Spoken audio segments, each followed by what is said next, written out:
Bonjour à tous et bienvenue à cette conférence de présentation des résultats de Disway pour l'exercice fiscal 2021. Avec moi aujourd'hui pour présenter ces résultats, donc Anas Benjeloun, DGA Sales and Marketing, Rachid Bardadi, directeur financier, Touria Bnidir, responsable du contrôle gestion, et Mehdi Alaoui, Marcom Manager. Au sommaire, nous allons passer en revue quelques chiffres sur le marché IT,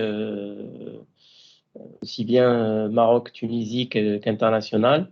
On parlera ensuite des principaux faits marquants de l'année 2021 et on parcourra ensuite les comptes consolidés de l'exercice 2021 et des perspectives 2022 avant de pouvoir prendre donc vos questions. Donc, je cède la parole à Enes Benjeloun pour nous parler des chiffres du marché. Merci Hakim. Donc ici, ce qu'on va essayer de retenir, c'est plutôt les tendances du marché beaucoup plus que les chiffres en tant que tels.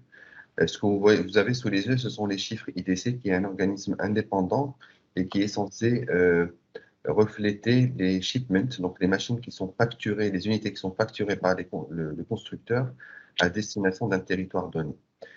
Facturer ou shipper ne veut pas dire que la marchandise est déjà arrivée sur le territoire. C'est simplement qu'elle est sortie d'usine à destination de ce territoire. Et donc, tout cela s'est reflété déjà sur les shipments de 2020, où on a eu une décroissance de 7%. On est passé de 245 000 unités à 228 000 unités. Donc, une décroissance déjà en 2019 et ensuite une décroissance en 2020. Ce qu'il faut comprendre aussi, c'est que on l'a déjà dit dans plusieurs communications que nous avons faites, c'est que pour pouvoir nous en sortir, on a pris des engagements beaucoup plus importants avec les constructeurs qu'auparavant. Ça veut dire quoi? Ça veut dire que si auparavant on commandait 1000 unités, ben on recevait 1000 unités dans un délai de 6 à 8 semaines selon les constructeurs.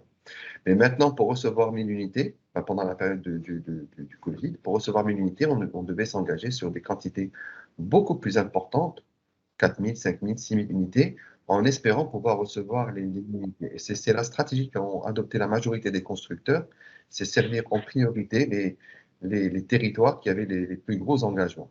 Et donc tout ceci allait forcément nous amener à un moment donné, quand la machine et les capacités de production et de shipment des constructeurs